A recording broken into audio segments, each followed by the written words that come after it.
Okay. Hop back into the Need store. something? If not, then I'll be leaving.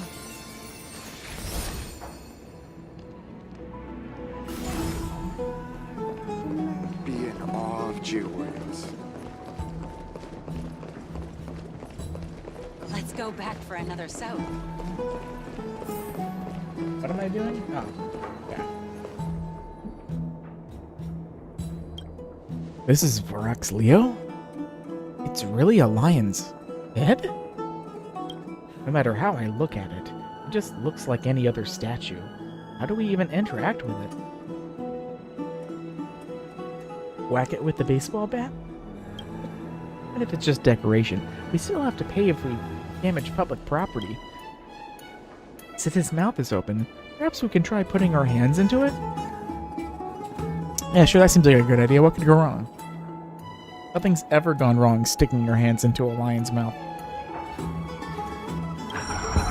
Wow. Look who came to visit this mighty lion. Aren't you Akima's two new friends? The brave warriors from a faraway place. It's an honor to meet you.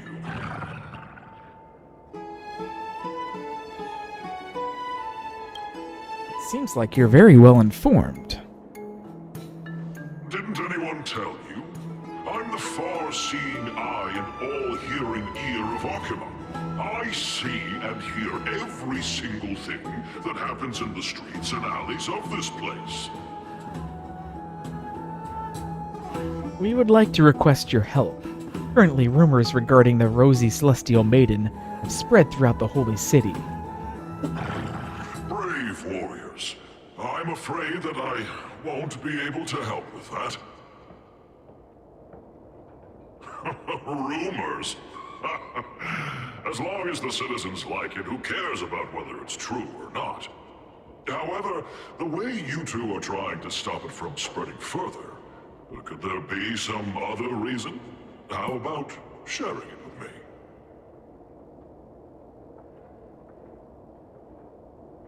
Sorry, can't do that. Don't be fooled by it. This lion loves engaging in gossip and rumors. A few days ago, Oh, hey, matey. people were besmirching my tribe's honor. Didn't you also turn a blind eye? Isn't this Lord Mighty? How have you been lately? The face of a lion, but the courage of a soulless hyena. You and your brothers will do anything for the sake of entertainment, even encouraging despicable acts such as fabricating history. There's no limit to how low you would stoop. How can you call that a fabrication? At most, it's just a little, reinterpretation. Artistic reinterpretation. Shut it.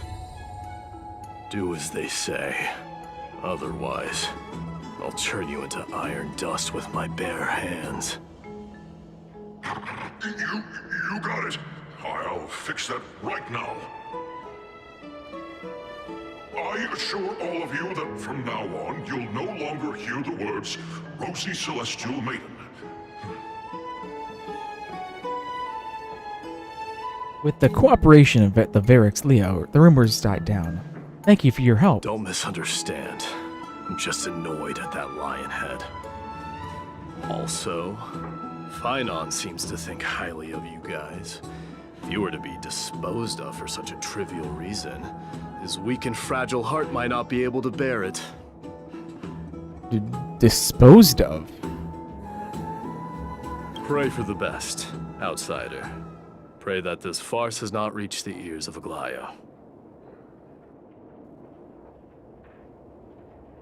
That boldly dressed Chrysos heir has an eccentric personality.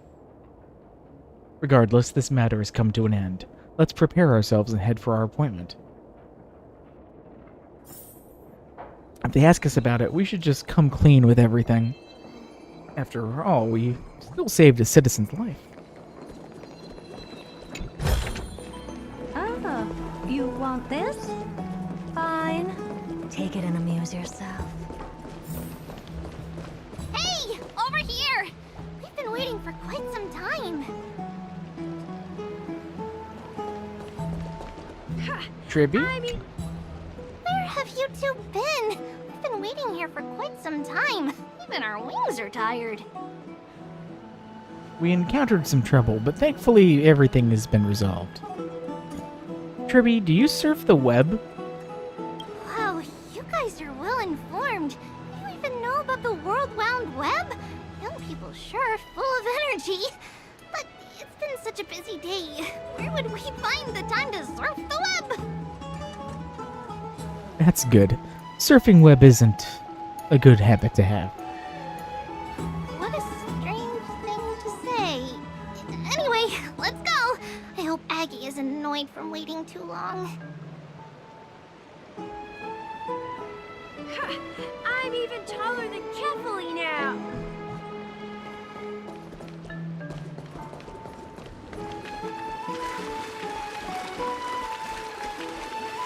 I want to be high up like that too.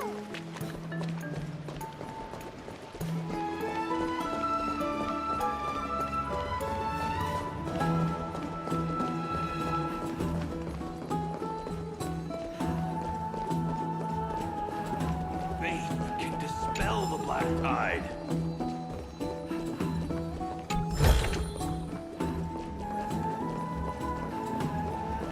Oh, right! You can see the abyss from here! It's quite a nice place for a photo.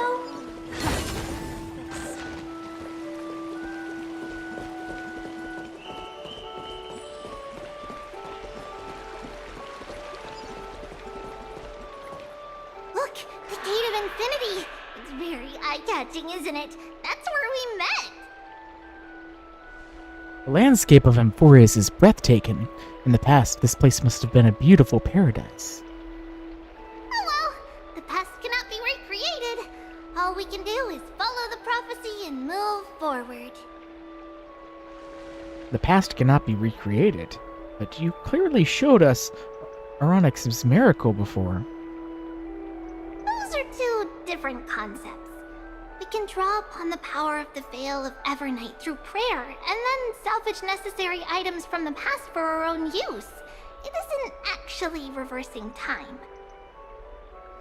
Even so, it still goes against the laws of physics that we know of.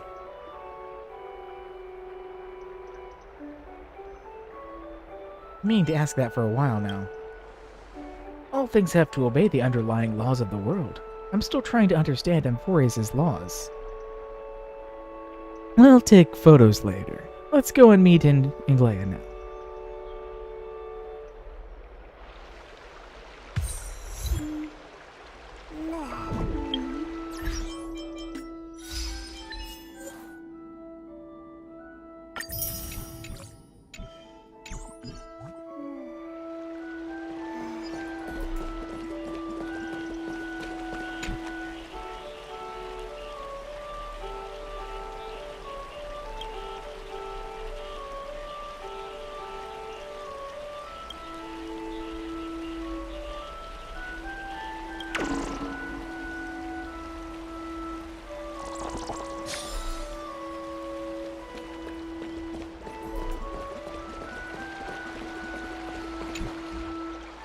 A tombstone at the end of the sky and a paradise of evil. The people do their best not to look in its general direction. Shh. Listen to the black tide's maniacal laugh. They will come out in droves when the sun goes down again.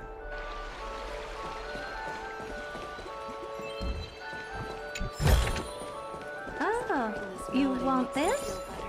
Fine. Take it and amuse yourself.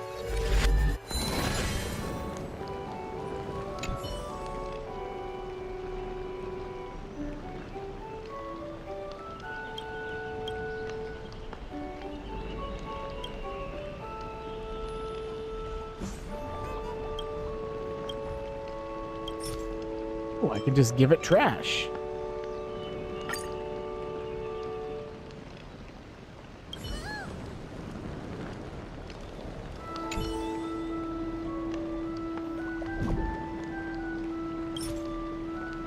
Doesn't want the trash.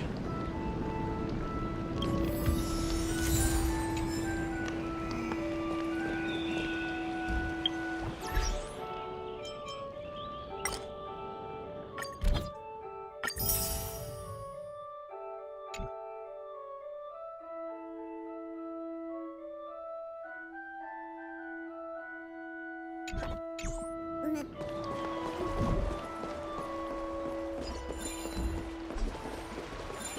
you heard? Seems like all the rooms are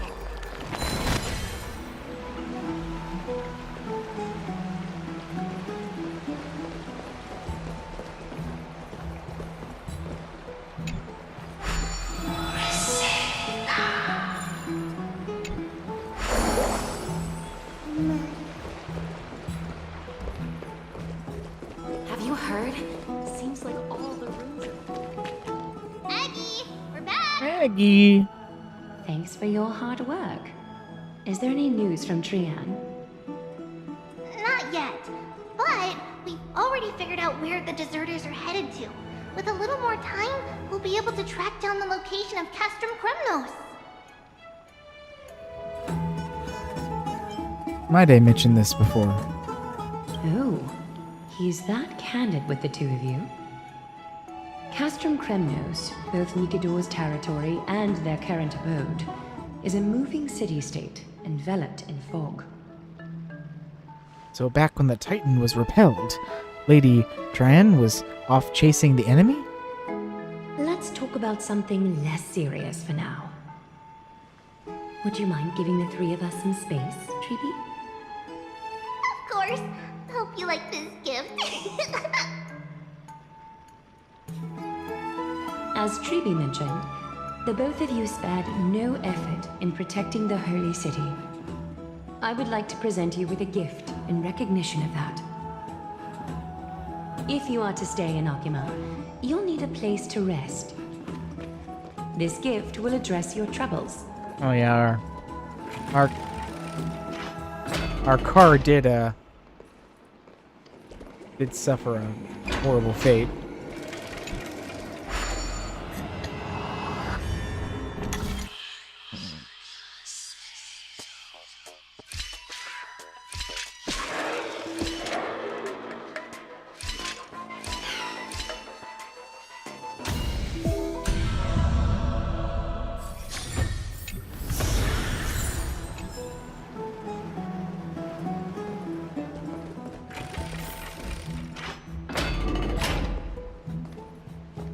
Welcome to your private bath chamber. Ooh, our own room. I don't want to go back to the Astral Express anymore. This place is indeed spacious, and the decor is quite impressive. I'm glad that you're satisfied with the arrangements. Here, take some time and get to know your surroundings.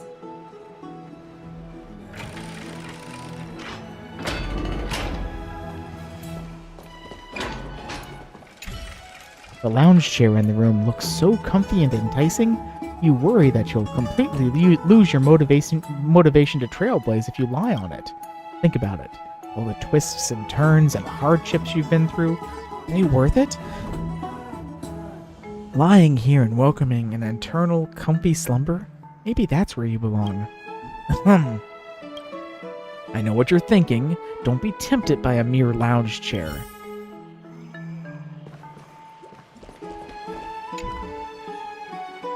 This looks like a suitable place to put the mysterious object you bought from the wooden horse. Though you still have no idea what's inside this crate. You want to tear it open and see? With great anticipation, you tear open the crate and find a giant sea seal doll. Alright, you recall someone referring to the species as the divine beasts of Phagosia. Maybe placing a doll of a divine image in your room will bring good things your way?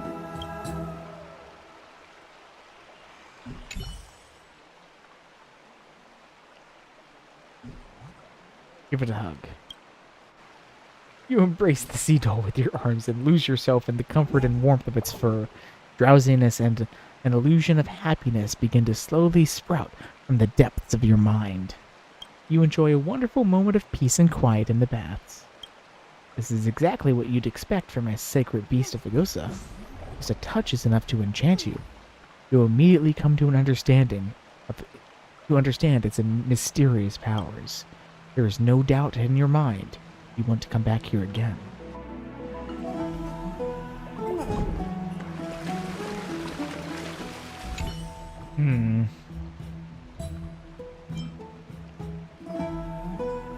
Do you like it, cold dragon young?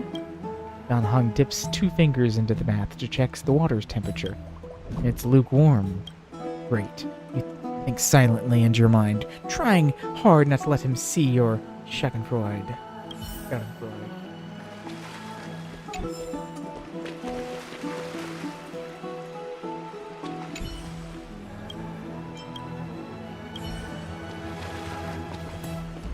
I'd love to go in and take a look. I'm glad that you're satisfied with the arrangements. Here, take some time and get to know your surroundings.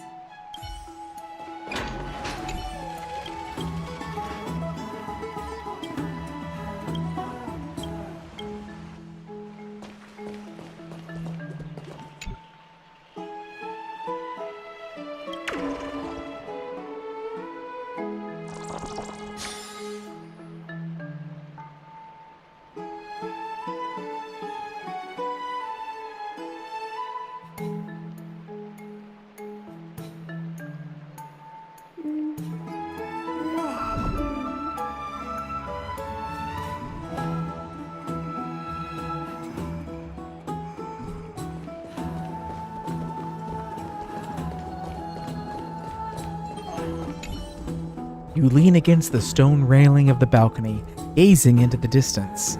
Mist-shrouded mountains of Emporius appear as vague outline. Like stone giants slowly shifting between crouching and standing. From somewhere, a bard's song drifts through the air.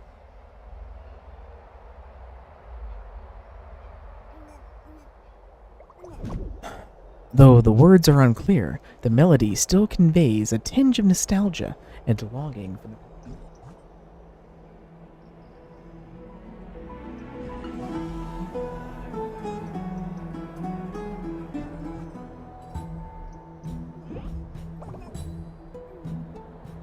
This view is absolutely breathtaking. You agree with Dan Heng, very much so. Oh, finished exploring? I still have one last special gift for you. What is it? Tell us. Come this way. I'll explain it to you.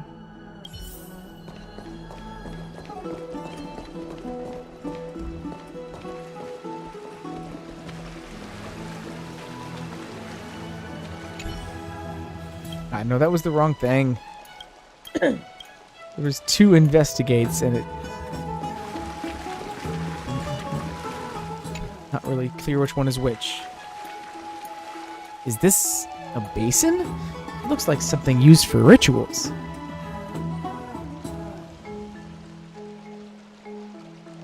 What a premium sink!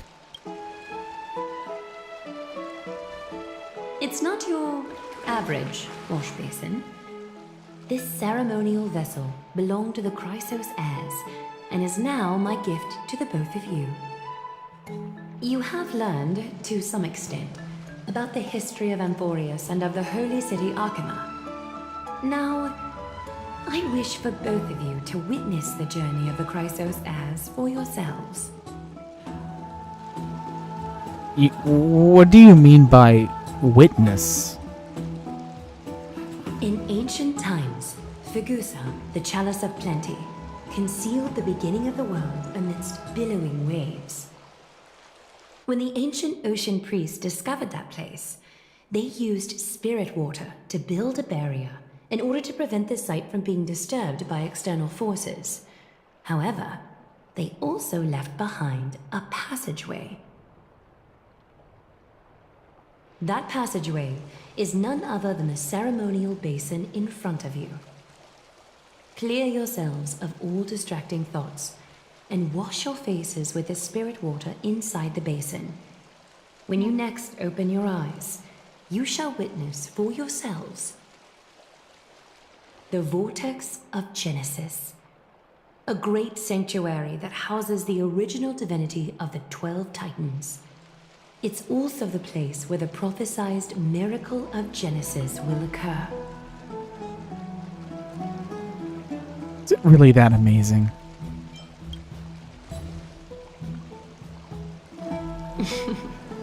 For your first time, I shall personally guide you into the depths. Close your eyes and hold your breath. Sever all other sounds, and let my whispers fill your ears. Take a handful of the pristine water. Lift your palms in front of your chest, and feel the water gently flow away through your fingers. Sink deeper, and do this once more.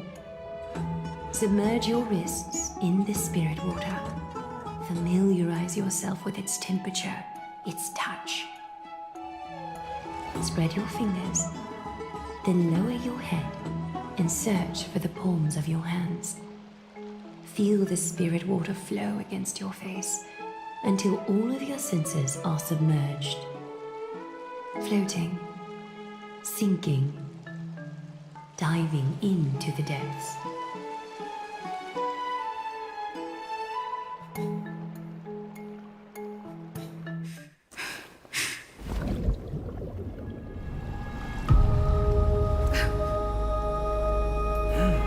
You now stand at the heart of this world. Now, I require your honesty.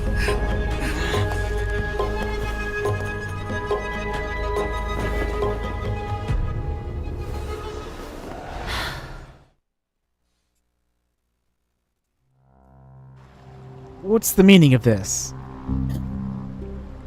As expected. This is no laughing matter.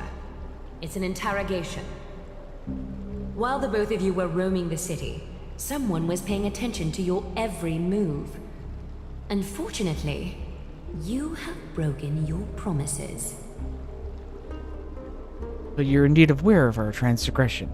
However, we only did so to save a life. The Holy City's fate is as fragile as thread. I must exercise prudence in order to eliminate sources of potential disaster. I will grant the both of you another chance to mend our broken trust.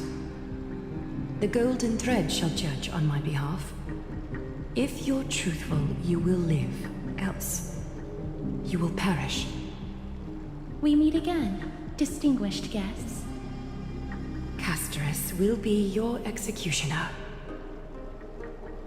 Lady Anglia, it is undeniable that we broke our agreement out of carelessness. However, you never explained to us how revealing that a world beyond the sky exists would lead to dire consequences. What I want to know is exactly how grave a crime have we committed? A reasonable request. It is indeed my oversight for failing to tell you everything in time. There have always been people in Amphorius who looked beyond the skies. Indeed, there used to be a usurper nation that spared no expense in constructing skyships with the desire to break through the blue sky and reach the stars.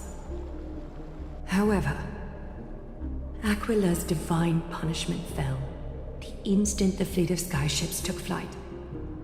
An entire city-state, along with all of its subjects, was reduced to ash in that moment.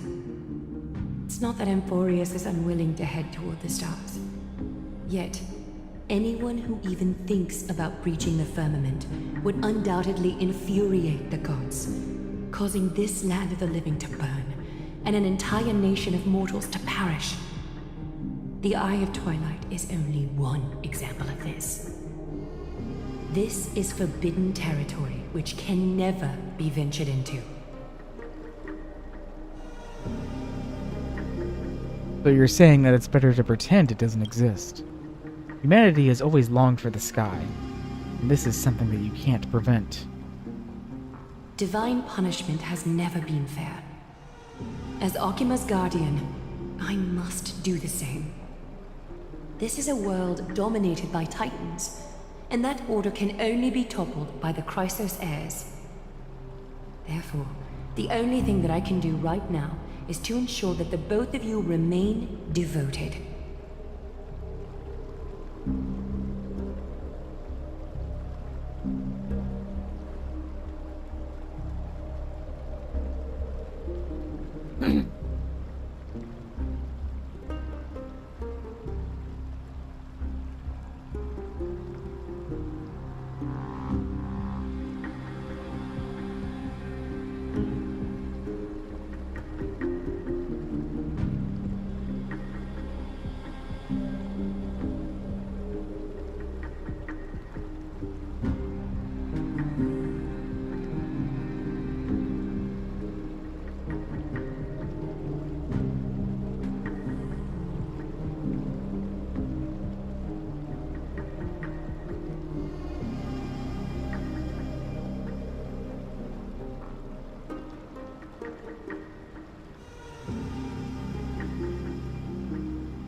3 steps, Castress.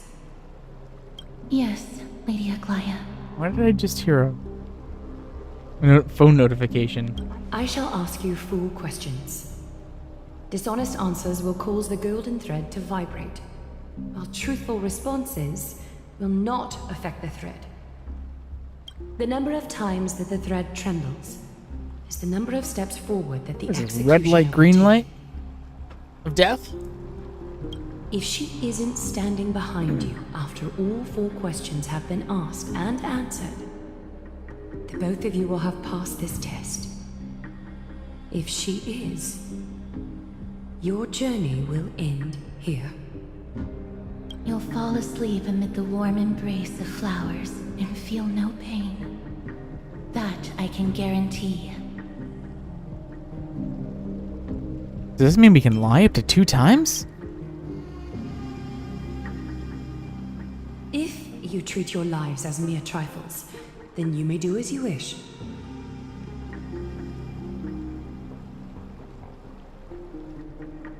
Regardless of what she says, Rain, we'll be fine as long as our consciousnesses are clear. Well then, let us begin. Question 1. Outlanders, why have you come to Amphorius?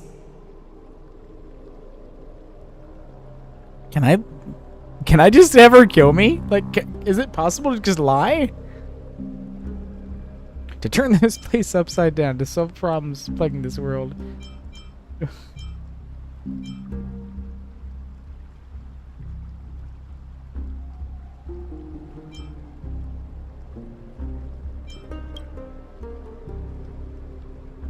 Oh God. Jokes cannot conceal your true intentions. Opportunities are fleeting, and you've just wasted one. Question 2. Outlanders, why did you lend your aid to Akima?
Allow our journey to continue.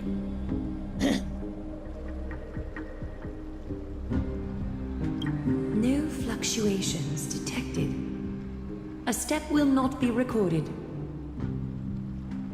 Question 3. Outlanders, if the current situation changed dramatically, could you eventually point your blades at Akima and its citizens? Use a baseball bat, not a blade. Can't make any guarantees.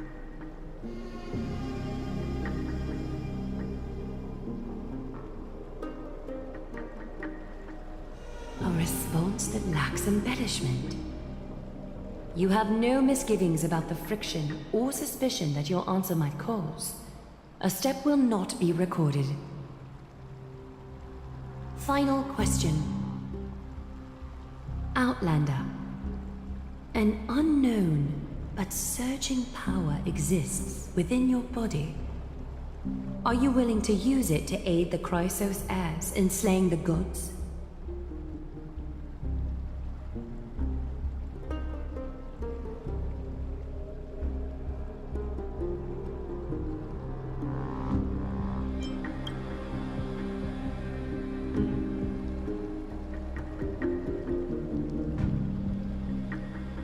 Such determination. It makes me wonder what secrets are hidden within you. A step will not be recorded.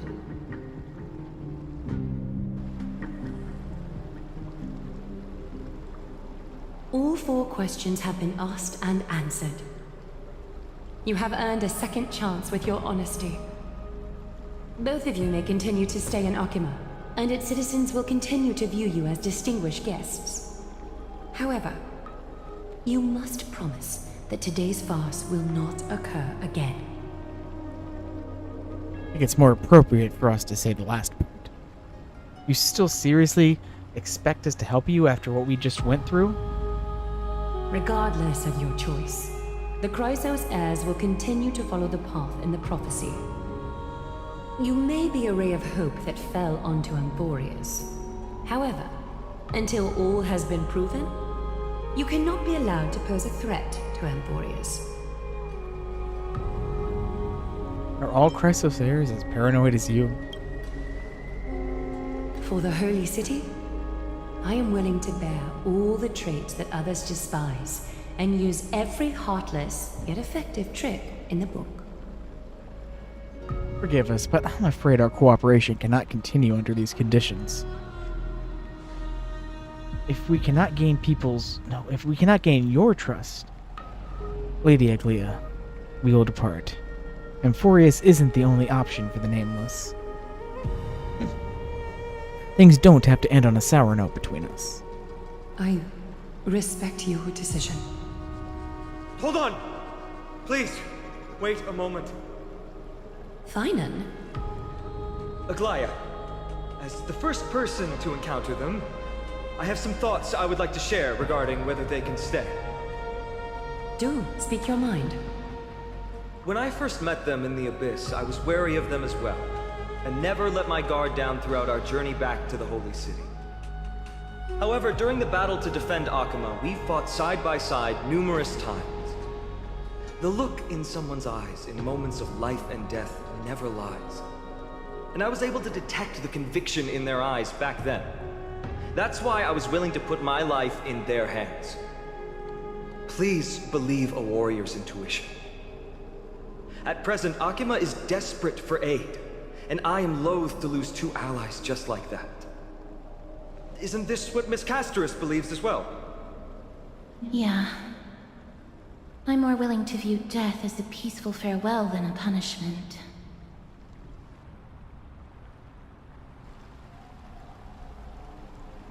So 2 Chrysos heirs are willing to vouch for you. It seems my actions were too high-handed. Finan, will you fulfill your duty as host and look after our distinguished guests? Well, I'm not good at formalities. I'll do my best. Cass, next time, I hope you will express your thoughts openly. I will. Now, it's time to welcome the newcomers to the Vortex of Genesis. As you both have chosen to trust these Outlanders, ensure they are adequately informed about the mysteries concealed within. Sorry, should have gotten here earlier. Please, hear me out before you make up your mind.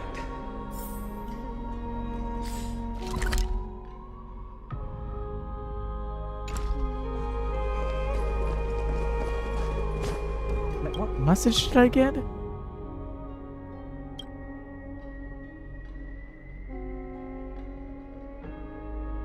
You see this message on the teleslate, then congratulations, you have cleared the initial test for the enigmatic ceremony I named Golden Scapegoat. You might be already used to the various mysterious phenomenon that you have encountered on Amphorius. Just like the test you just completed, that thing appeared during the Arabalica period. It was seen as an ill omen and caused many uproars in the world, but as time went on, people gradually learned to ignore it. If you're like me and wish to discover the secrets behind these goat masks, whether their powers are beyond the Titans dominating our world, and what is this world's secrets according to evil cultism's teachings, then I recommend that you study the Golden Scapegoat alongside me to uncover these grand mysteries lost to the people of this world. When you pass more challenges, you can find out how to contact me through the teleslate. Anonymous ads everywhere! Waste your data. I'm not your target audience.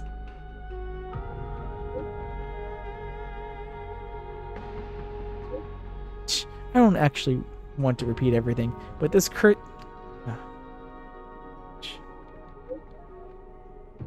Oh my gosh. These go so quick. They definitely are better in ZZZ. I don't actually want to repeat everything, but this cursed teleslate is too limited in function. Well, maybe I just don't know how to use it. Can't manage to make it automatically message me when you finish the challenge. So, I set a variable first. Please forgive me. It cannot be 1, but I promise it's not bigger than 5. When you finish your challenges at a few different spots, your teleslate will receive my personal information. This way, you can contact me reliably if you wish. Dear friend, it's a shame these teleslates aren't as good as sentences. A pity I cannot perform such a or seances, I guess. A pity I cannot perform such a thing, as I am not a priest. Such troublesome matters cannot be blamed on me. I hope we can uncover the secret behind the golden scapegoat.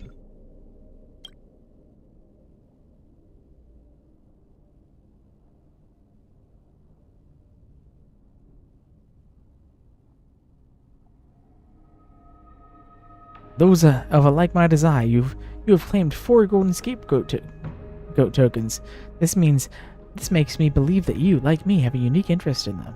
My name is Avilius, as you might have guessed. My personal abilities are limited, and so I am less than capable when it comes to discovering more secrets connected to the golden scapegoat.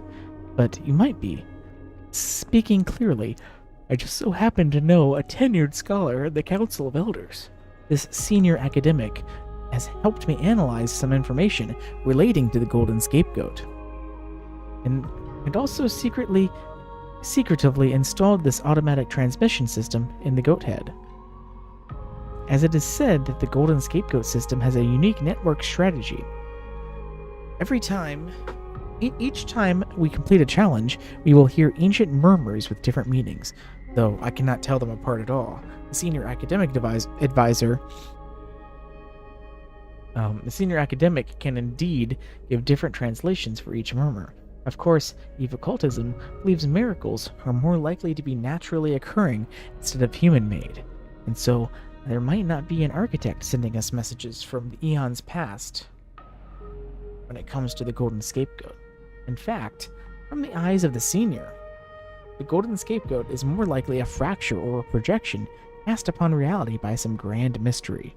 The rules behind it are the result of higher laws being compressed by reality. I think we're drifting off topic. Anyway, no matter where you got those 4 tokens, the special functions designed in the teleslate by the academic are enough for you to hitch onto the system and let you receive the details I'm inputting here. As I've mentioned, my name is Avilius. If you ask the people around Vale Plaza, you will be able to find me.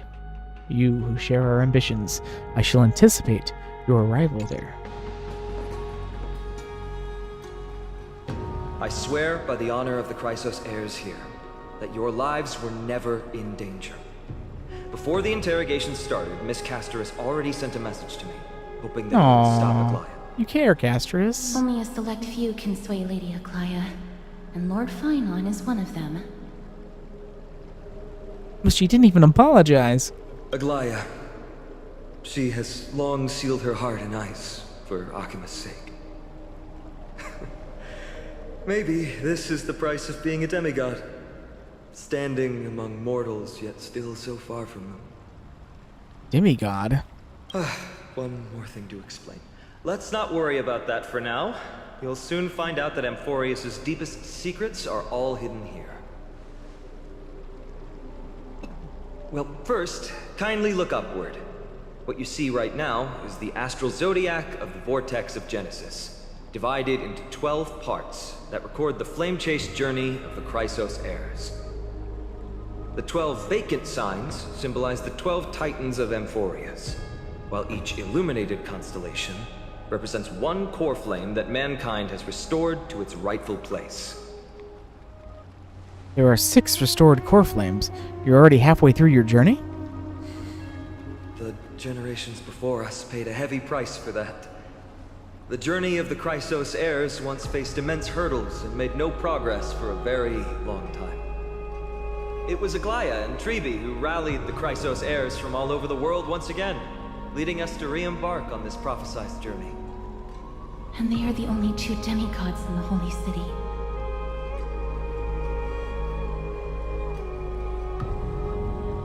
Shouldn't it be the only 4? While Tribi, Trian, and Trinon are 3 individuals, I suppose they're considered one single divine essence. In the past, the Titans were the pillars of the world.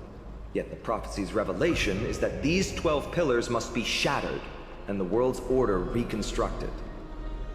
But here's the problem.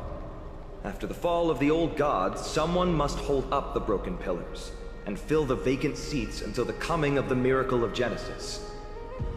Otherwise, the entire world will collapse before the prophecy comes true. Aglaya and Tribi have already laid their own gods to rest, making them now both human and divine, as well as the bearers of Amphorius' fate.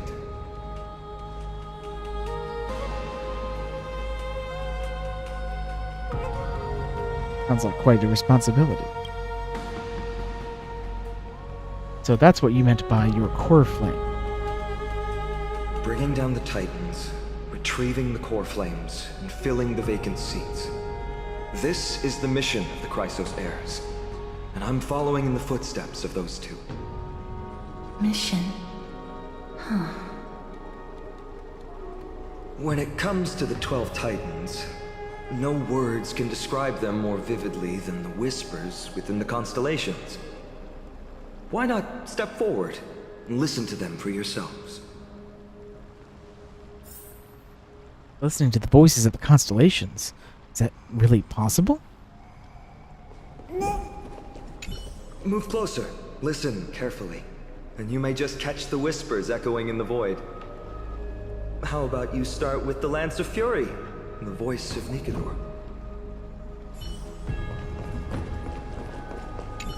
Chrysos heirs, demigods. Is what's written in the prophecy truly Amphorius' only possible fate?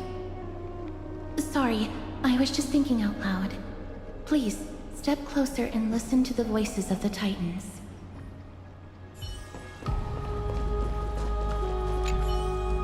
The day is silent, and darkness has taken the stage. Flames rise higher, and drums fall like rain.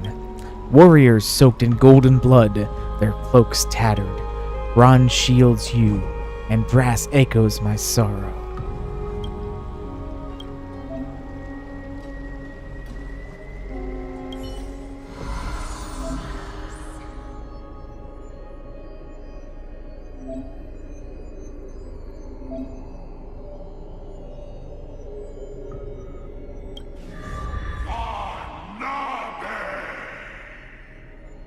Nikador. Nikador is the titan of strife and competition. According to the mythology of the Chrysos heirs, they declared war on the gods and cast the world into endless strife. However, battle also took its toll on the war god, as the divine corpus was corroded by the black tide, and they fell into endless madness. As their rage and ambition were never quelled, their Titankin legion still roams the land, waging war against imaginary enemies. Nikador is a noble warrior that wears pure white sacred armor. Legend has it that the Lance of Fury that they wield can raze even the most powerful and prosperous city to the ground. Their bloodthirsty temperament has also made them a god of blood and sacrifice. Warriors gather under them and yearn to follow Nikador into war and achieve an honorable death. Their disciples built a fortress known as the Castrum Cremos that brings turmoil and fear to the world, much like their god. There was also once a time when this war god was also a symbol of protection, using extreme violence to extinguish strife and using war to maintain the balance of Amphorius.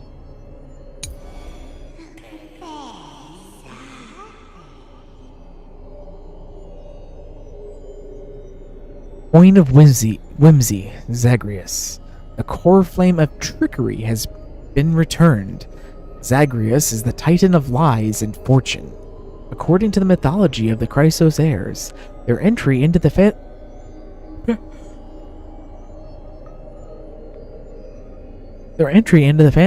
pantheon was a complete accident. They once stole Menestia's seat and disguised themselves as Menestia to be worshipped. The true Zagreus is often depicted as a two-faced god who is both smiling and crying. Its two parts are much like the coexistence of lies and truth in the world. One cannot exist without the other. Zagreus has no interest in fulfilling their divine duties. They love to cause divisions in the paths of the gods and play tricks to sow chaos and disorder. They do not have their own altars or temples either.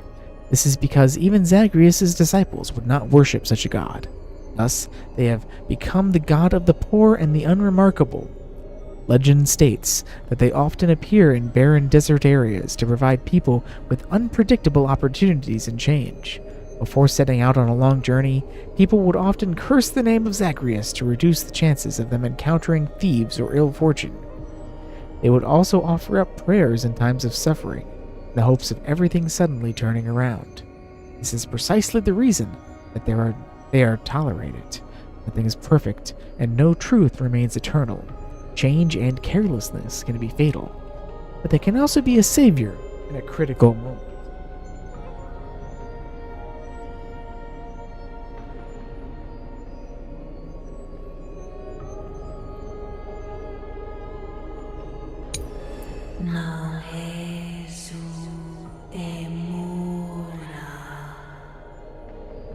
Hand of Shadow, Thanatos.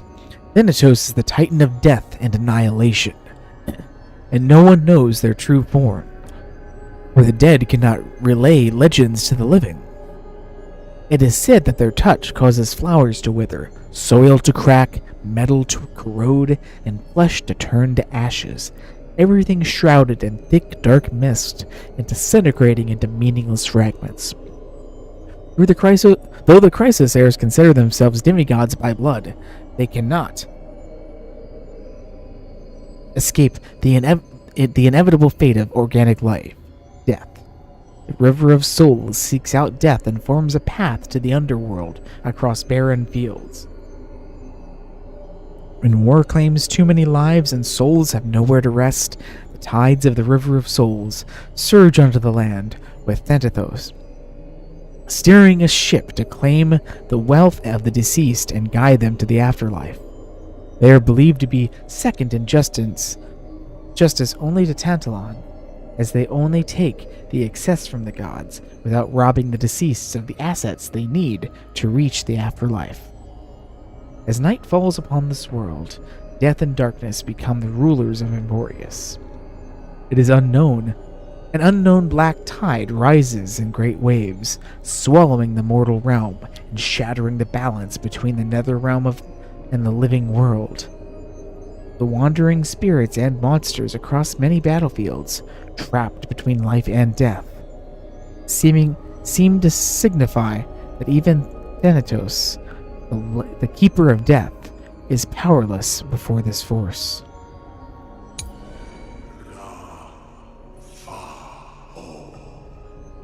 Pillar of Stone, Georios.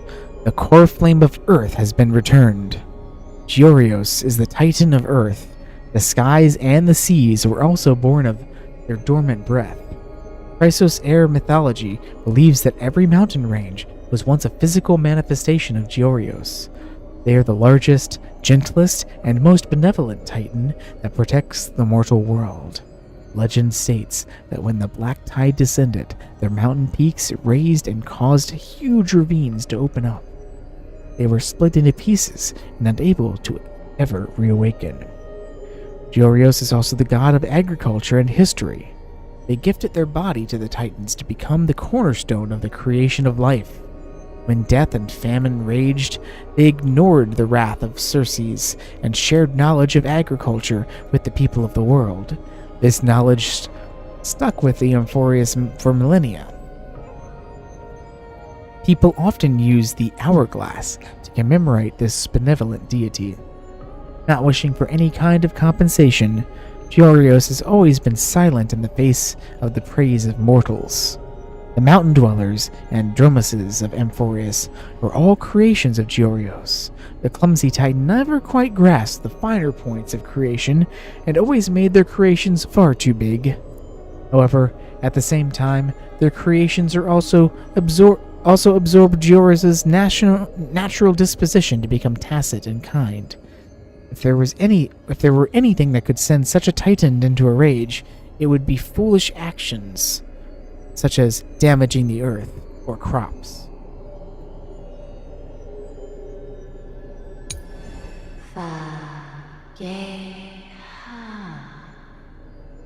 Chalice of Plenty, Agosa.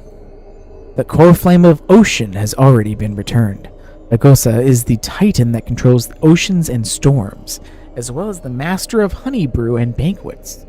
They are capable of freely moving bodies of water across any part of Amphoreus as they please.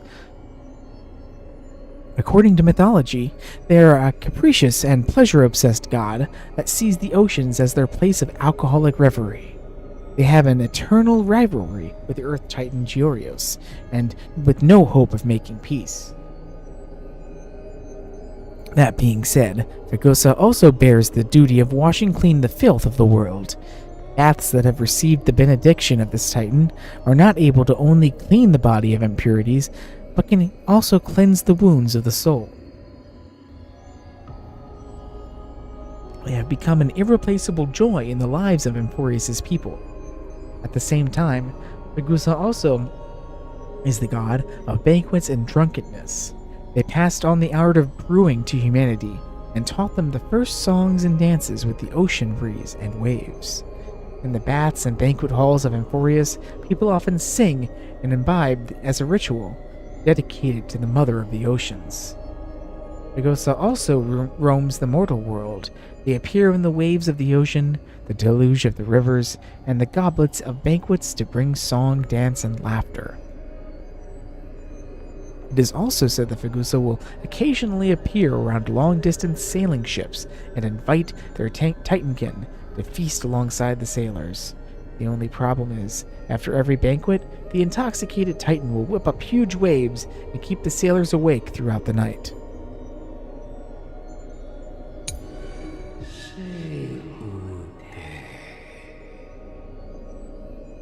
Eye of Titan, Aquila. Aquila, the titan of the sky, celestial bodies, and the cycle of day and night, is the largest of the titans. They reside above the heavens of Amphoreus, encompassing and washing over the entire world. In most legends, Aquila's pride does not obscure their kindness. They gaze upon humanity, warming the earth and bringing down life-giving rain. However, they can also transform into the most fearsome calamity, harshly punishing anyone who dare to overcome the sky. In the tales of Amphoreus, Aquila is depicted as a colossal skybird with 100 eyes. When their eyes open, light fills the world, and when their eyelids fall, darkness envelops the land. In the war against the Calamity Titans, many of Aquila's eyes were blinded. This is why many city-states in Amphoreus are now shrouded in eternal night.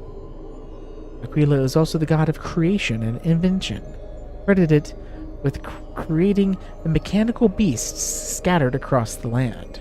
Engineers and mathematicians frequently pay homage to this 100-eyed deity, hoping to receive inspiration and enlightenment from their blessings.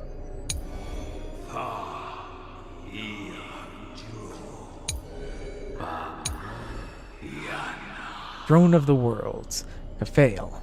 Caphael is the omniscient, omnipotent god of original creation that holds up the skies. It is said that they were once a monarch that sat atop the throne, but now they are the god that bears the Dawn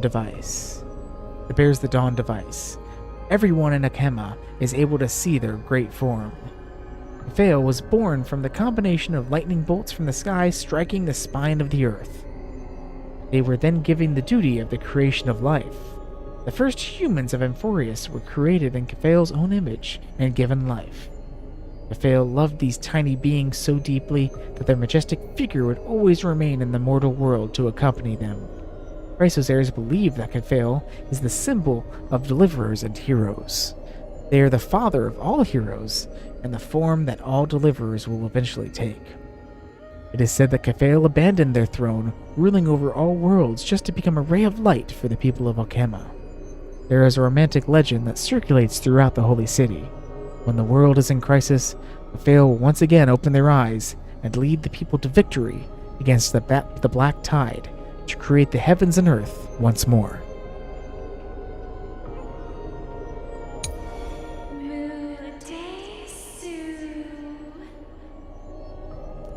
Chrysalis of Gold, Mnestia.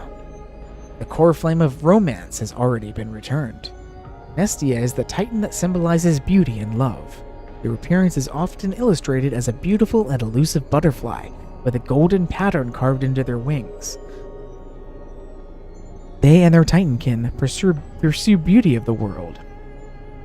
Weave it into the golden thread, spin the romances of humankind, and grant everyone in Amphorius love and affection. Legend states that Mnestia fell in love with the Reason Titan Circes. They sat under the giant tree for a long time, endlessly confessing their love to the Titan, but Circes never responded. Mnestia passed away crying tears of blood, and arose reborn from their golden cocoon as a humanoid figure. Covering themselves with their broken cocoon, they set out on a journey around Amphorius with the blessing of their kin. Finally, Mnestia returned from their adventures with the love of family, friends, and true love gathered from the world, wove them into their golden chrysalis alongside their body and heart, and gifted them to Circes. In the arms of their lover, they were reborn in the chrysalis of gold. Ever since this moment, the butterfly and the tree have been inseparable and dependent upon each other for survival. Today, the shadows of the past are cast across ancient ruins. These shadows that drift like scattered veils carry memories of the past. They are legacies that must not be lost. The divine powers of Mnestia gather through these threads and weave them together one by one to reveal destiny and prophecies.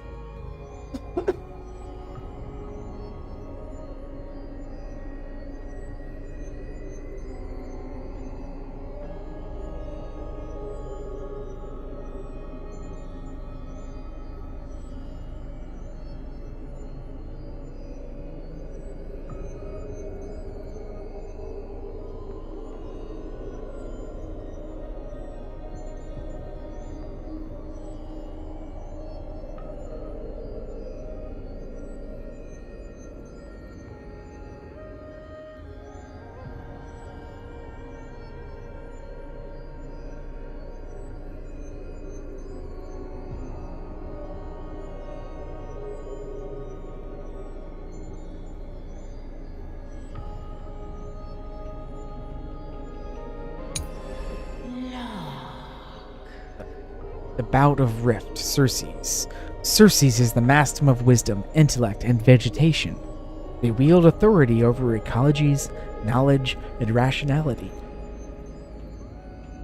And people refer to them as the hermit in search of wisdom. Nature is Circes' courtyard, and also their library. They allow people to study and rest there, and convey their knowledge to the ignorant tirelessly and generously.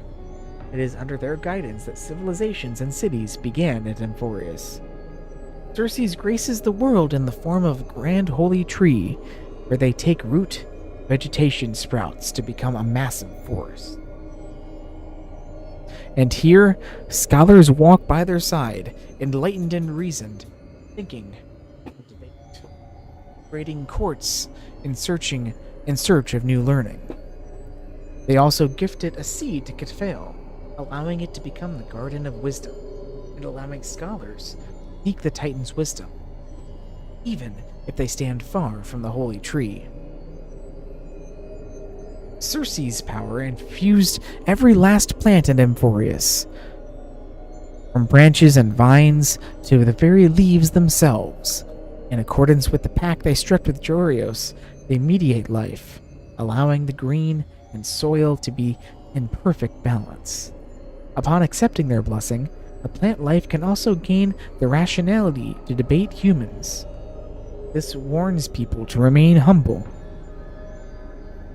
for the truly wise might be the quiet ones around you.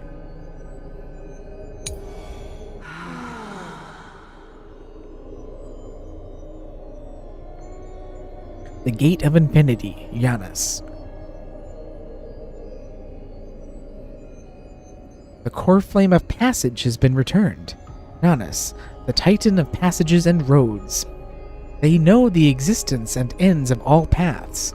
Janus's power can open the doors to all broken mortal worlds, create non-existent paths, and point to unseen directions.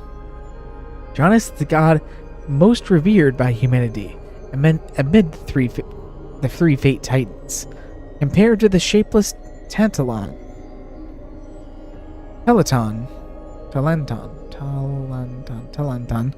and the silent Orynyx. They are more willing to guide humans. They are also the first god that woke from the chaos and myths. They created roads and connected cities. Passages that Janus rules over are not just doors humans traverse through, but also the path that connects destiny. They reveal fate through prophecies and point the way forward for humanity. Janus made countless roads, as well as countless choices. They guide humans to the correct path, so mankind will avoid the destiny of confusion. It is also due to the vow between Janus and Thanatos that the seeds of the dead can be ferried towards the next life, the end of all things. However, per laws created by Talenton, blessings come hand in hand with curses. Very few are aware that the god of doors is also the god of isolation and imprisonment.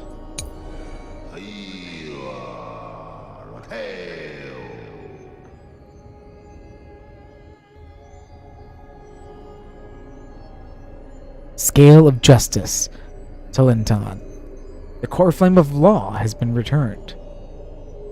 Talenton is the titan of law and justice. They rarely appear in the mortal world in physical form, and there are almost no records of them in legend. People often say that they are the rules of destiny, the law of all things, and the divine retribution for violation of such rules and laws. Talenton is seen as a manifestation of justice. They uphold the taboos and boundaries of Emporius, and laid down logic and laws for all things. They created balance coins to ensure that all transactions are equivalent to exchange. They maintain the balance of the world. Any action that any action that would damage these laws will be subject to retribution. Just as a scale never tilts, all things must be free in excess. If one wishes to obtain, they must first lose. If you wish to receive the benediction of this titan, you must pay a cost. Some people even end up being transformed into terrifying monsters. For this reason, the gods often view them as the mediator of strife. When a dispute between titans cannot be resolved, their only judgment is to be able to satisfy their kin. Talenton has bound Emporius with strict laws, and themselves with an equally strict vow: never allow for favoritism or injustice. They and their disciples act according to this vow, sentencing those who break their vows or violate boundaries to punishment, even if the subject of this judgment is another titan.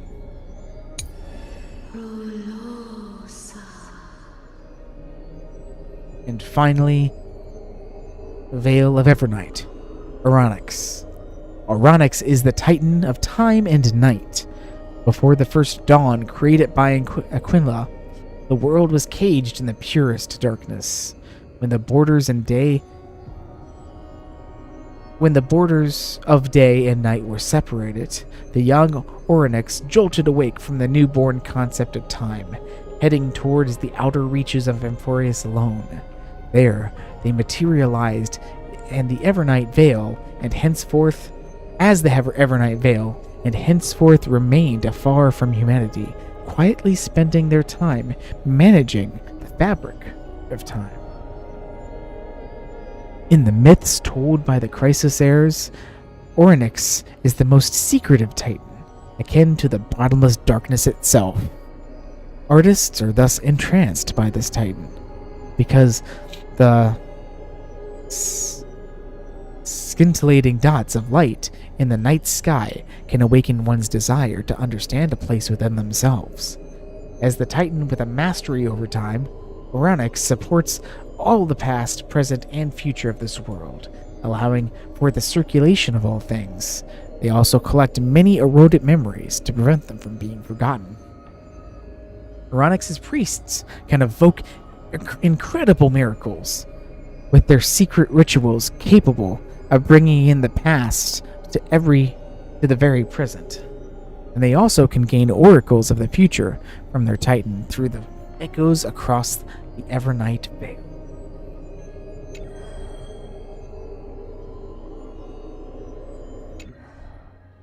As the echoes of the constellations fall silent, the next sound to meet your ears is waves? Titan's murmurs. The unfamiliar call carries a longing to take your soul's essence into the pool. Enter Tidal Bounty. Obtain Celestial Ambrosia via completing Trailblaze missions. In the exploration of Amphorius, Celestial Ambrosia can be obtained through various means, such as completing Trailblaze missions, adventure missions, world missions, opening treasures in the world, defeating spirit thieves, Bartholos that occasionally appear, collecting creation nymphs, and solving the brain teasers of Verex Leo. Dissolving the crystal ambrosia in the water to raise the offering level and gain rewards. So basically, just like, the clocky step.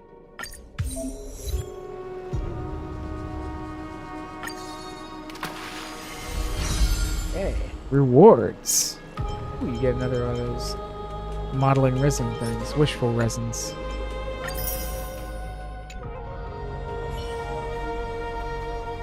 The water returns to its serene state. How curious. It appears that you just have to bring the Celestial Ambrosia back here next time to get something nice.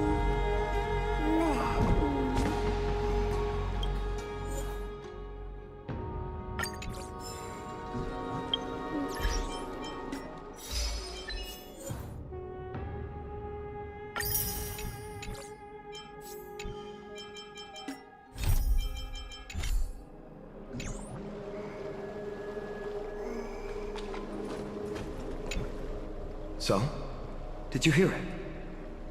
I did. The first time I heard the voices of the Titans, I was just the boy playing with swords, oblivious to the meaning of life. To this day, I still don't know why the prophecy chose me. But I'm grateful for it. Without this journey, I might have already become a wandering soul on the battlefield. Alright, that's enough of my story. I want to extend a heartfelt invitation to you. Join the Chrysos heirs, and aid us in hunting down Nikador and retrieving the core flame from the Titan of Strife. If you still harbor doubts, I'll do my best to provide you with answers. How are the Chrysos heirs chosen? Unfortunately, the workings of the prophecy still remain a mystery to us all. The only reliable speculation is that it favors those caught in dire circumstances and bestows miracles upon them. Why are the other Chrysos heirs? Well, where are the other Chrysos heirs in the world? Legend has it that the first Chrysos heir was born millennia ago. Since then, the Chosen Ones began to walk this earth. Then came the Chrysos War, a conflict backed by the gods. yet one that brought much bloodshed and claimed many heroes. By the time of my birth, the tales of the Chrysos heirs had become more like legends than historical accounts. If there are others called forth by the prophecy, I trust that fate will guide them to us. How do you plan to fight Nicodor? Armed with courage and unwavering resolve, our quest will begin as soon as Trian locates Castrum Kremnos. Without a doubt, it will be a momentous battle to the death. Prepare yourselves. I've got it all figured out. The path ahead is bound to be perilous, and I won't impose my will upon you.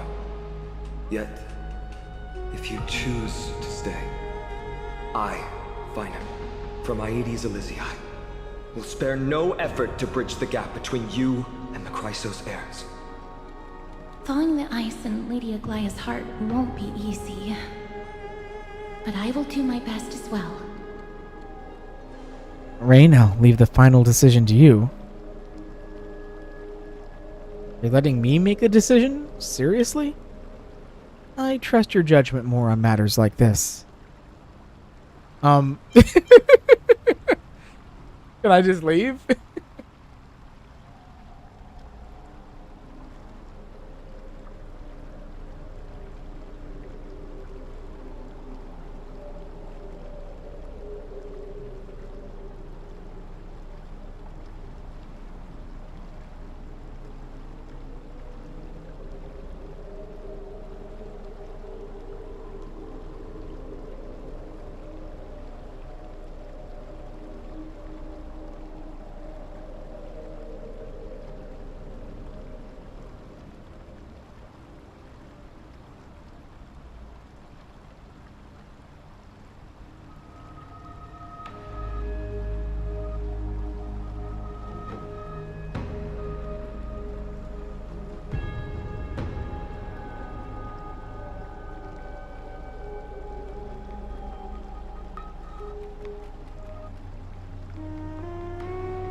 Okay, well, I'm back. Let's leave Euphorius. So, you'll end things here? Are you sure about that? Just kidding, we have to press on. I'm tired. I just want to go. I understand. Now that I think back on it, you both have selflessly helped Akuma. Well, we have met your goodwill with doubt and intimidation. It's indeed... Is he just gonna let me leave? You showed empathy toward my struggle earlier. And now it's my turn to return that kindness. The journey of the Chrysos heirs truly is a lonely one. Let's go, you two. I'll escort you back to where you landed. I know that a reunion in the future is wishful thinking, but at the very least we can bid each other a proper farewell.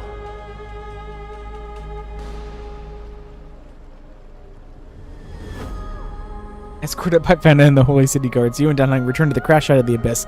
Together, you salvage the Express's coach car.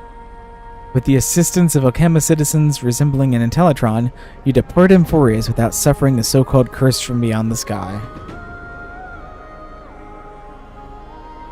After returning to the Astral Express, you discover Black Swan has already left without telling anyone. March 7's condition has gotten worse, but no one seems to know what the cause is.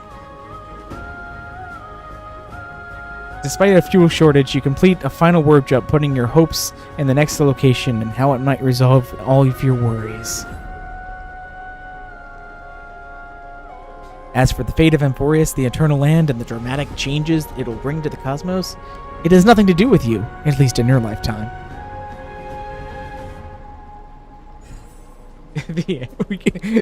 That's it. That's the entire Euphorius story.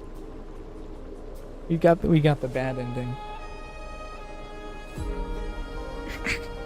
I like how they've been consistently giving this option at the beginning. That's a lot of question marks. I like the question mark as question mark.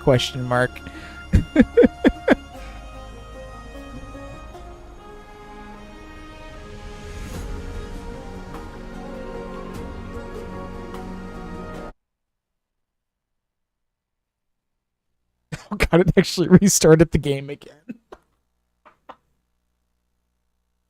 These options are just like, nah, I don't want to do the story. Like that they just keep including them.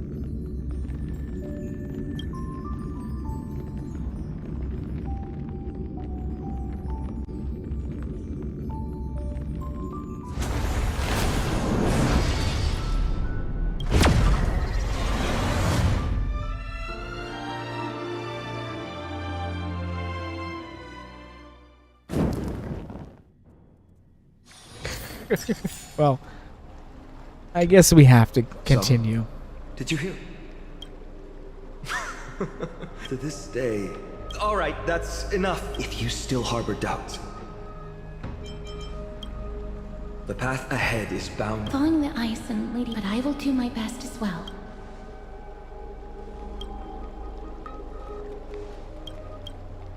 It won't let me. It doesn't even give me the option to leave again. Okay, we'll stay on Euphorius. That's wonderful to hear. You truly are the hope of Euphorius.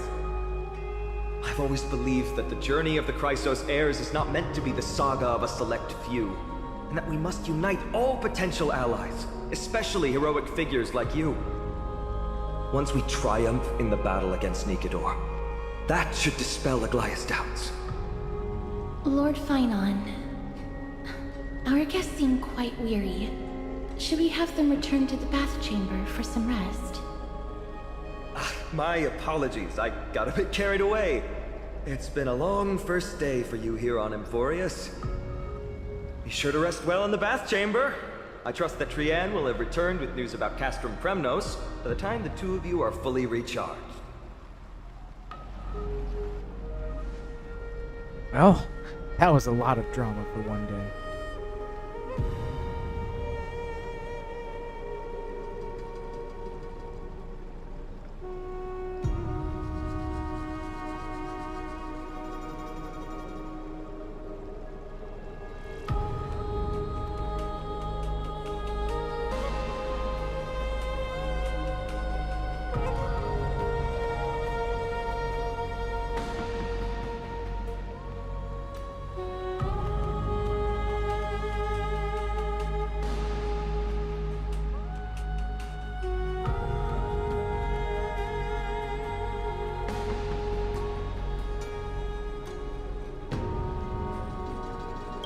Let's go. With Finon's guarantee, we can at least take a moment to rest without any worries. We've got to take a photo of this place for March 7th. I almost forgot. Good thing you still remembered that.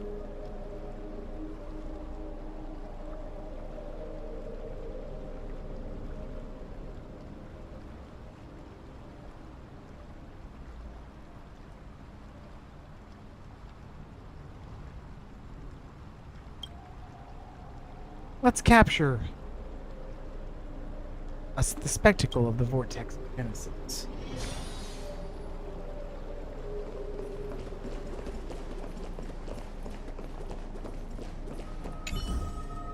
The totems of the 12 Titans stand like 12 pairs of watchful, imperious eyes, overseeing the world they forged, nurtured, and ultimately brought to ruin.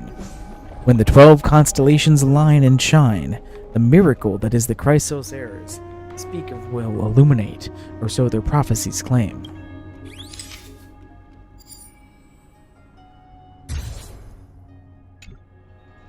Alright, all the constellations of the 12 Titans are in there. Time to head out.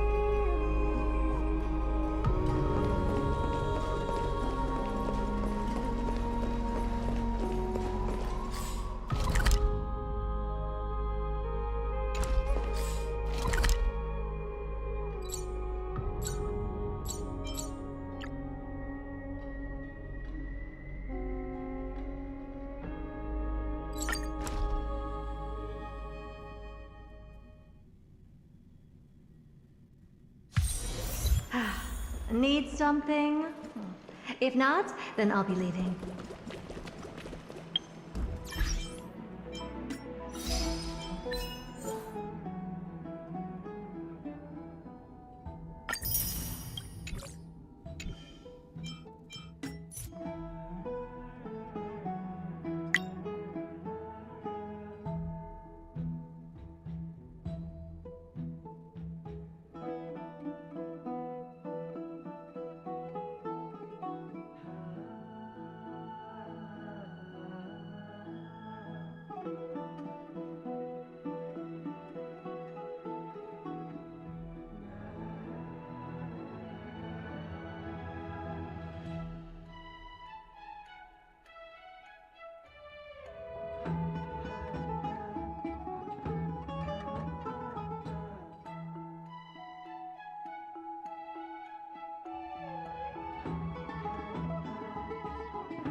Rest for one night.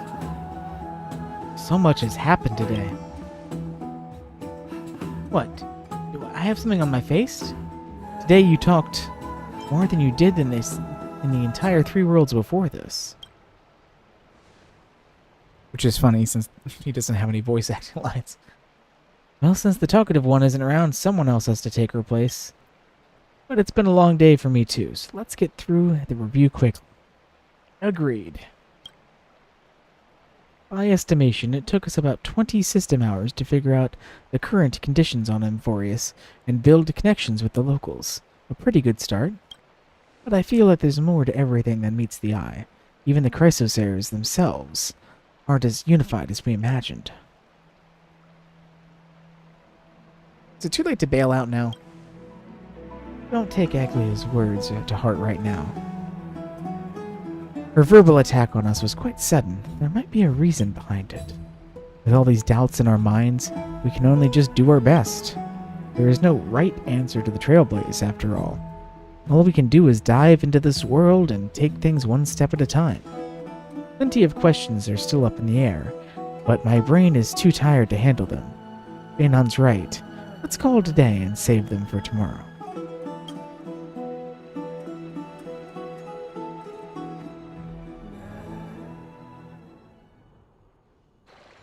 In the meantime... Aggie, this campaign is going to turn out fine, right? Do not harbor doubt, teacher. As the interpreter of the prophecy for the Chrysos heirs, any uncertainty in your words may undermine people's resolve. Alright. But it's just you and us here. By the way, Aggie, I was actually wondering, when you were in the vortex earlier with them, were you actually going to... Certainly not. Phew, that's good to know. Why even bother to ask? If you were truly convinced of my intent to harm them, you would have intervened. You sure don't miss a thing. We're just curious. What is really going through your head, Aggie? Initially, my plan was to use the threat of banishment to test their resolve and perseverance. But I noticed a sense of unease in Castris. She trusted in them, and even reached out to Finan in secret, believing I was unaware. Therefore, I took advantage of the situation and changed the threat from banishment to execution to see if the two could remain firm under the most extreme pressure. Simultaneously, it might also strengthen their bonds with Finan and Castris. Do you have to go to such lengths for the battle against Nikador? That's going to make it a lot tougher for you to gain their trust. That's not important. You and I will eventually step off the stage and leave Anthorius' fate in the hands of others. That's the future you foresee, isn't it? Yeah. The prophecy of deliverance is nothing if not ambiguous. It urges us to defy the gods, yet refrains from providing a clear glimpse of what lies ahead. Right now, it is people's faith in the prophecy that unites them around the Chrysos heirs. Should a time come when their faith is shaken, all will crumble. Hence, we must be prepared. When our task is to craft the armor for the Deliverer, what harm is there if you and I don humble attire? Eggie, have you noticed... You keep saying you don't believe in humanity's altruism, but your actions are a counterexample. Perhaps it's because my humanity is distancing itself from me. Another never-ending dawn. How bright is the day, and how long is the night. The golden thread hangs unusually silent today, as if the heavens, earth, and ocean are all holding their breath. Could they be mourning the impending downfall of a titan? Unwinding in a bath sounds appealing now. Would you care to join me? Let's go, Aggie. When have we ever been able to say no in all these hundreds of years?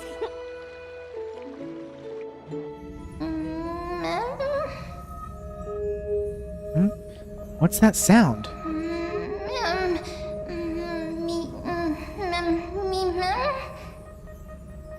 Who's talking?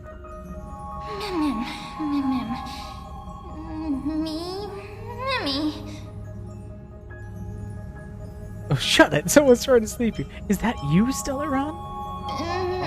Stella who?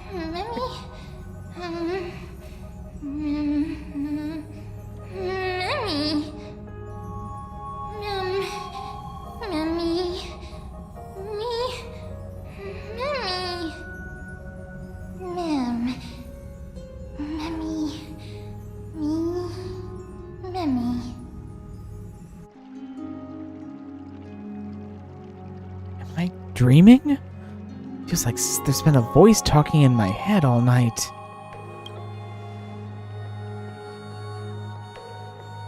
I should probably mention this to Dan Heng.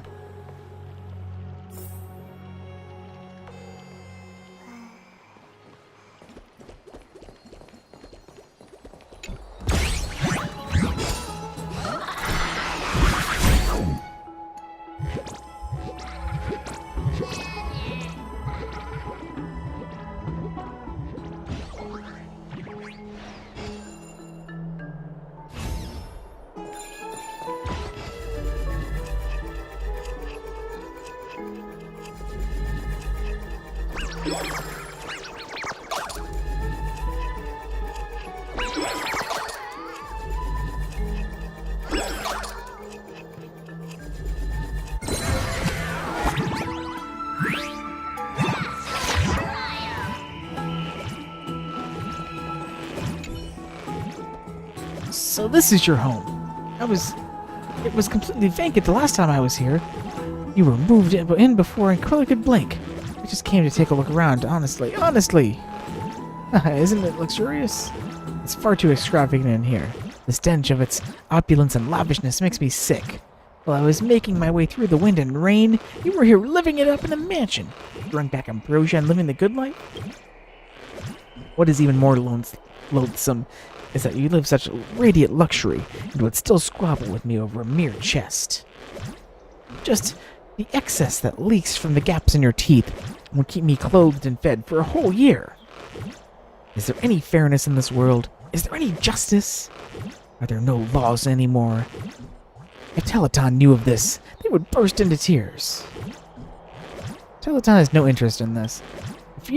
I don't care if Teleton has no interest, but my interest is fixed now. If you dare stand in my way, you best be prepared to pay the price.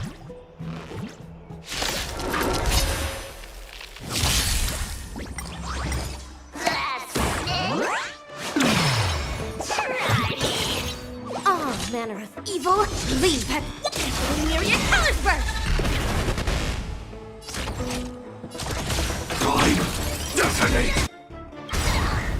Like fireflies to a flame, I will fight for myself until everything burns to ashes! I shall set the seed ablaze! Live to fight! Fight to live! Still as hopeless as ever. The door to a whole new world. Curiosity is a dangerous thing, you know. Endless riddles, but the answer is nothing but a void.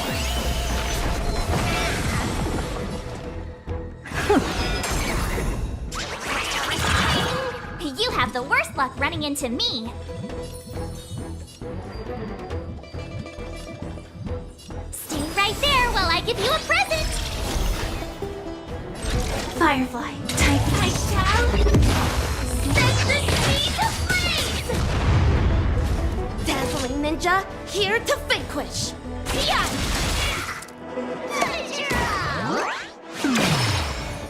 This lives to fight! Fight to live! Here I come! Ready or not.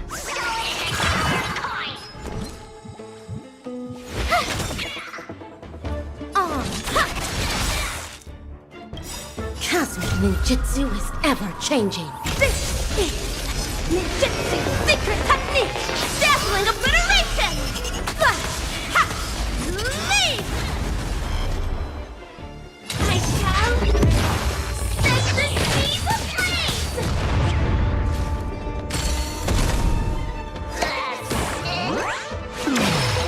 Dazzling ninja! Flash! Ha! Leave! Executing attack! Let me compensate you!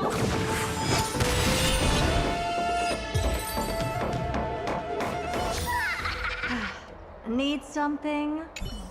Next time you leave the house, remember to lock the door. Otherwise, you'll just see what happens.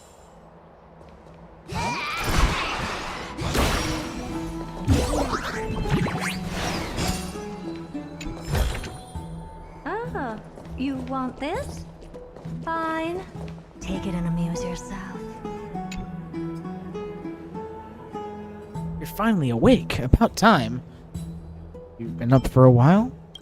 Yeah, I wake up easy when it's too bright outside. The sky has been like this since we arrived in the Holy City. Did you sleep well? There was this voice in my dream. A voice? Voice of the Stellaron again, or... It was pretty cute, unlike the Stellaron. So it wasn't a nightmare. But be careful. That might be its means of luring you in. Keep a note of whatever you can remember. This strange dream might be connected to the rules of this world.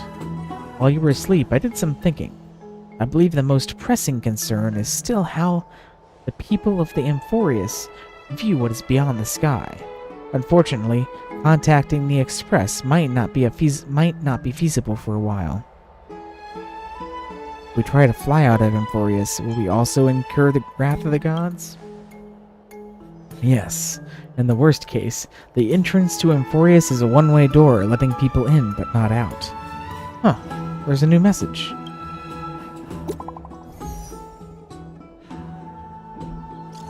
Did you both get good rest? Her rest wasn't great. Didn't sleep too well. That's not good. Is there an issue with the bath's atmosphere? The room's perfect. I just pushed myself too hard yesterday. Anything you want to discuss? Got some good news. Teacher Trians has located Castrum Cremus. Hurry to the Chrysos Ares Bath Memorial Palace and let's get ready to take on Nicodor. You can rest for a bit longer in a rush. Take it easy. Wasn't expecting the expedition to set off after only a night of rest. Let's set the questions aside for now. The Chrysos Ares are getting ready to mobilize.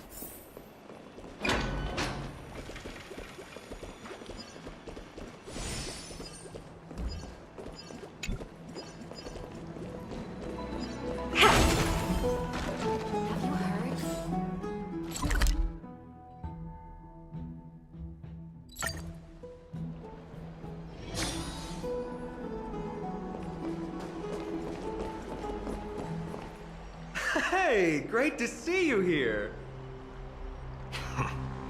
Trusting our fates to two strangers? Is this madness or folly? Maybe both. You should really make more friends, Mighty. Heroes, your attention, please. Trian has returned with news. For the first time in many years, we have dispersed the fog around Castrum Kremnos and verified its location. The awaited moment has finally arrived for the Chrysos heirs. Our path forward is now clear. Vanquish Nicodor, the Violent Lance of Fury, and bring the core flame of strife back to Akama to fuel the prophesized miracle. This is an arduous mission, and I must heed the voices of all to determine the best candidates for this campaign. Should you harbor any thoughts, this is the moment to bring them forth. I, Finan, of Aedes Elysiae, wish to join the crusade against Nicodor. Furthermore, I recommend the two warriors from foreign lands. They have fought alongside me against Nicodor's double, and I have full faith in their bravery. Sounds really dangerous. Is it too late to back? Is it too late to back out? Lounging in a bath chamber isn't exactly trailblazing. Sure it is, Don Hung. Sure it is. I, Mighty from Castrum Kremnos, volunteer to join. Nicodor has become corrupted over the years. His pride waning, but his might endures. Victory only lies in assembling a full-fledged army. I'm willing to join as well, to help guide departing souls and ease everyone's burdens. I concur with your opinion. Though his divinity has faded, Nicodor remains a formidable adversary. Yet, I cannot jeopardize all of your lives in one single battle. As we speak, the Hand of Shadow remains missing. The Eye of Twilight is still coveting our land, and Circes and Orynyx present significant threats, despite their lack of overt hostility toward humanity. Even with two demigods protecting the Holy City, the risk is too great.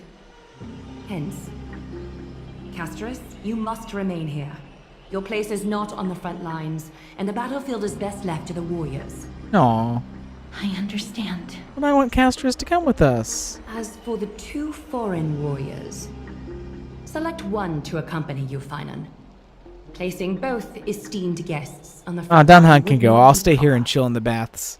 She excels in wielding a range of weapons, and her flaming lance has quelled the enemy's advances multiple times.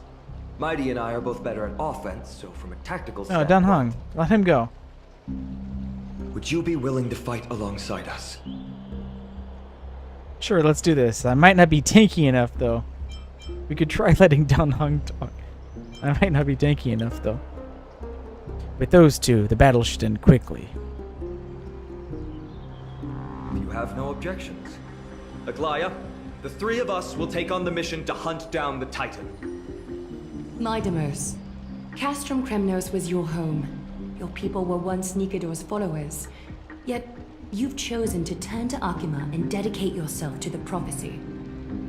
Do you swear, upon Kefali's body, to make this mission of the Chrysos heirs your foremost duty? When Nikador succumbed to madness, they stopped being a god to my people. I will use my wrath as a human to strip that god of their authority. As for the core flame, and that soon-to-be vacant divine throne, if that is the object you desire, you can have it. I have no interest in becoming a replacement god. How generous! But I'm not the type to accept charity. So I'll definitely be the one who deals the final blow through Nikador's heart. The party that will embark on the expedition to Castrum Kremnos is decided. Finan from Ides Elysiae, Mighty from Castrum Kremnos, and the distinguished guest from the Outlands. I, Aglaya from Akima, Chrysos heir and the demigod who bears Nestia's divine authority, hereby bless your journey ahead. Trian will open the gate that will lead you to Castrum Kremnos. May the golden thread guide you on your journey and bring you safely home.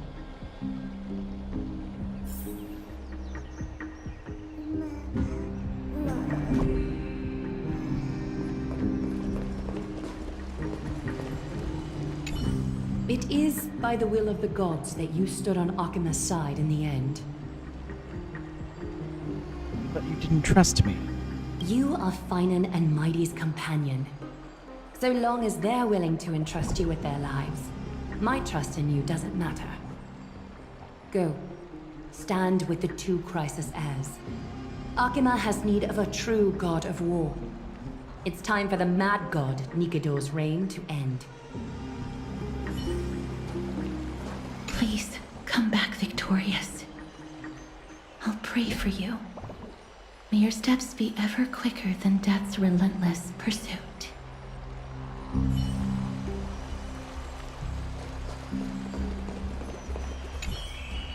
I plan to stay here for a while and learn more about Amphorius from Lady Trippy. You'll handle the action and I'll deal with the research. We each have a role to play. Shall we have a goodbye hug? Aww. Dunhug refuses your proposal with silence. Aw, why would you refuse a hug from your favorite raccoon?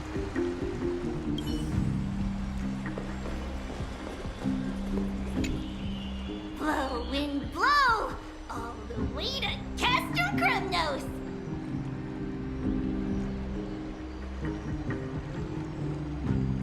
Woohoo! Snowy deep, let's fly together! All the way across! We don't have wings on our backs, Trian. Can you open a gate for us? Oh, a gate!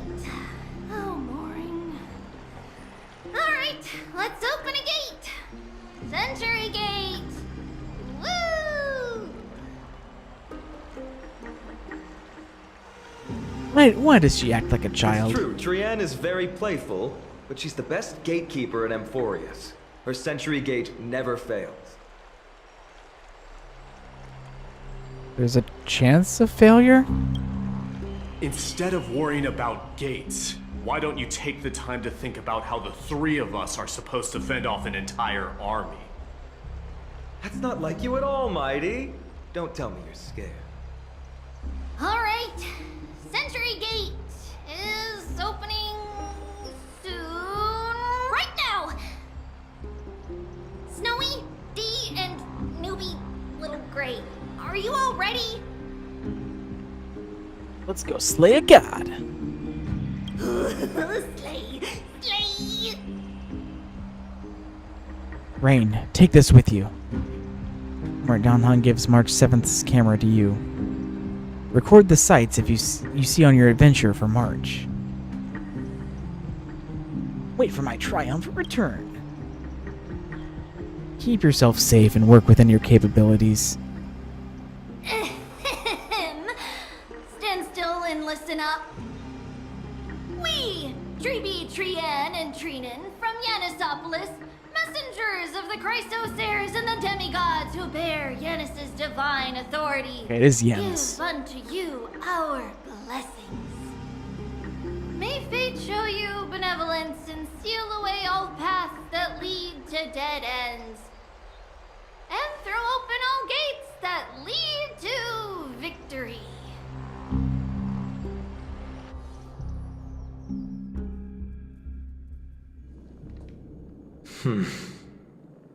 It's quieter than I expected.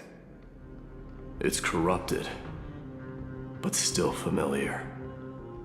This is Castrum Kremnos. Times really have changed. Even Nikador's own lands are on the verge of collapse. I haven't seen any sign of Titankin. If even half of Castrum Kremnos' old might remains, it would mean that a Goliath sent us to our deaths. This is the outer city corridor. It used to be heavily guarded by soldiers. Even with the two of us working together, we wouldn't have made it past 30 steps.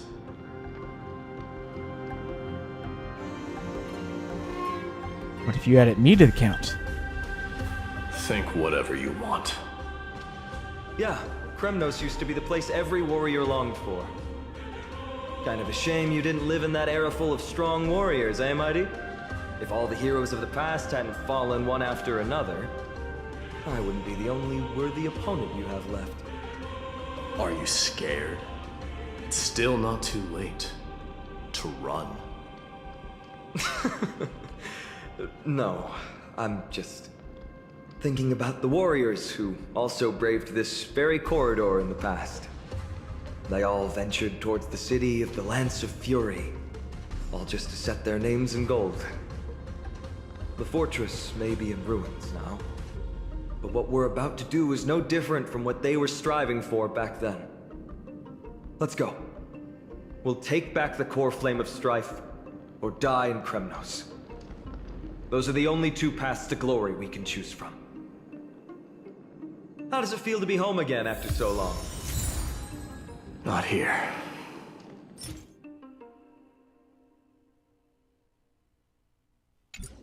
I lived in the inner city. Oh, as befitting of the crown prince of Kremnos.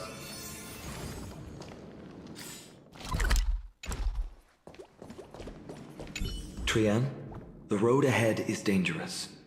You should stay here and find a safe place to hide. We'll return once we complete our mission. Then we'll have to trouble you to use the Century Gate again, all right? Got it. Hide so the baddies can't find me. Is she really a demigod? She still looks and acts just like a child. Trien has sacrificed a lot for Emphorius.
By the way, aren't you going to tell her any stories about Castrum Kremnos?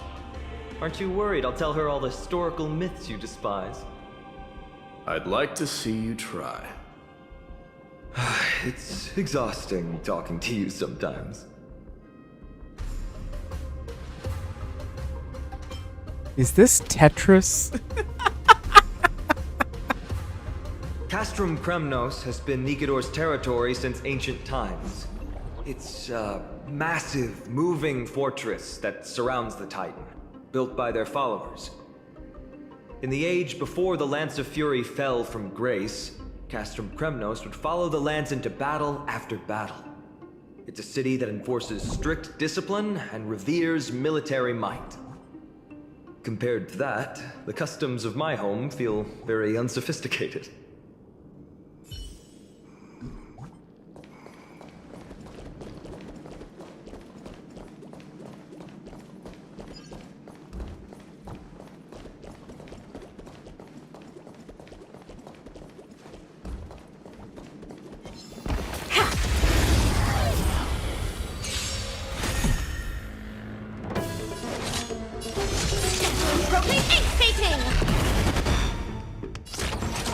Executing attack! Like fireflies to a flame, I will fight for myself until everything burns to ashes! I shall set the sea ablaze! Live to fight! Fight to live!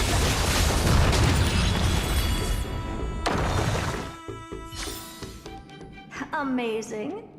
But then again, it's me we're talking about. So fucking full of herself.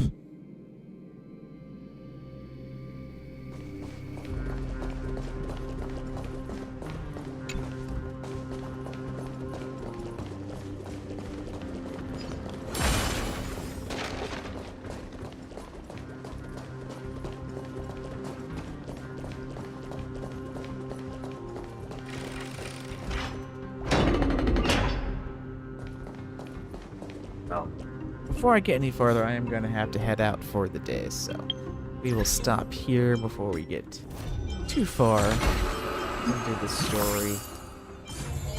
That's something that we can't skip.